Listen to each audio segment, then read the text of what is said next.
রাজ্যে ফের ইডির তল্লাশি। পাটনার একটি ব্যাংক প্রতারণার মামলায় 7 সকালে অ্যাকশনে কেন্দ্রীয় এজেন্সি। কেন্দ্রীয় বাহিনীকে সঙ্গে নিয়ে সল্টলেক এবং রাজারহাটে দুটি বাড়িতে তল্লাশি চালাচ্ছেন কেন্দ্রীয় তদন্তকারী আধিকারিকরা। ঠিক কী কারণে এই তল্লাশি অভিযান বিস্তারিতভাবে জানাবেন প্রতিনিধি সৌমিত্র রায় টেলিফোন লাইনে রয়েছেন। সৌমিত্র, কি আপডেট রয়েছে তোমার কাছে? সকাল সকালই একটি ব্যাংক প্রতারণা মামলায় অ্যাকশনে ইডি আধিকারিকরা, যেটা আমরা দেখতে পাই একেবারে সকালবেলা অর্থাৎ 6:30টার সময় ইডি আধিকারিকরা সিজিও কমপ্লেক্স থেকে বেরিয়ে তারা দুটো জায়গায় দুটো দলে ভাগ হয়ে দু জায়গায় যান। একটি দল যায় সল্টলেকে আর অন্য দলটি যায় হচ্ছে রাজারহাটে।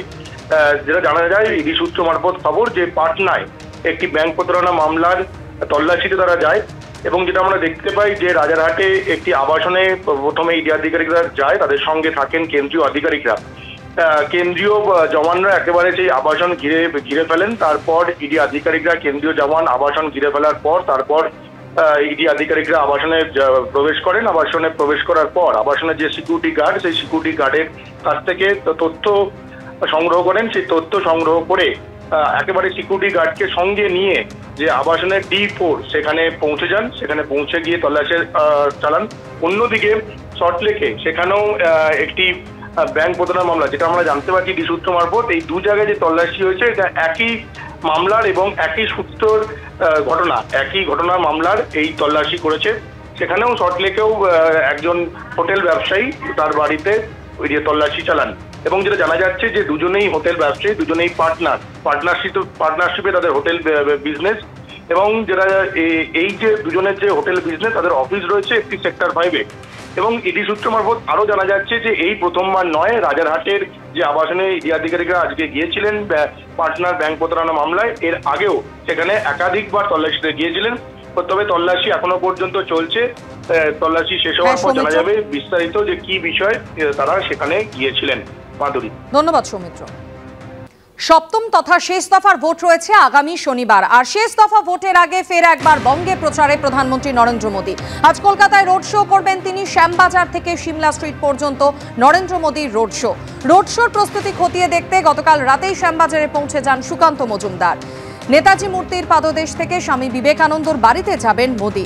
কলকাতা উত্তরের বিজেপি প্রার্থী তাপস রায়ের সমর্থনে এই রোড শো কর্মসূচি রয়েছে প্রধানমন্ত্রীর।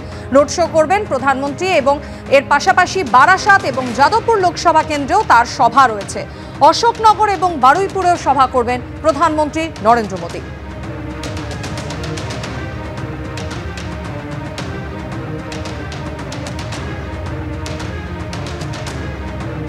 যেমনটা আপনাদের জানাচ্ছিলাম, ভোট প্রচারে জোড়া রোড শো এবং একটি জনসভাও আজ করবেন তৃণমূল নেত্রী মমতা বন্দ্যোপাধ্যায়। বিরাটি থেকে বিমানবন্দর এবং এন্টালি মার্কেট থেকে পার্ক সার্কাস পর্যন্ত রোড শোর কর্মসূচি রয়েছে তৃণমূল নেত্রী মমতা বন্দ্যোপাধ্যায়।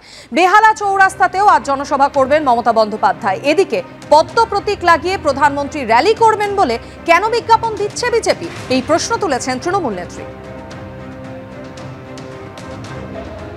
प्राइम मिनिस्टर कल एक मीटिंग करेंगे, रैली करेंगे, कर सकते हैं, हमारा कोई एतराज नहीं है। जितना भी पॉलिटिकल लोग रैली करे बंगाल में है, हमारा क्या एतराज है। लेकिन एडवर्टाइजमेंट देके प्राइम मिनिस्टर रैली करेंगे, बीजेपी का फोटो लगा के, बीजेपी का सिंबल लगा के, एक करेक्ट है नहीं है, दिस इज रॉन्ग। आप बोलिए कि you are as a president of BJP, आप कर रहे हैं, लीडर एट बीजेपी कर रहा है, हमको इधर में चीफ मिनिस्टर नहीं लिखा है। क्यों इतना झूठ का ऐसा इस्तेमाल कर रहा है? अगर आपको जितना ठीक आपको हो गया तो आप ऐसा क्यों जब्ती क्यों कर रहे हैं?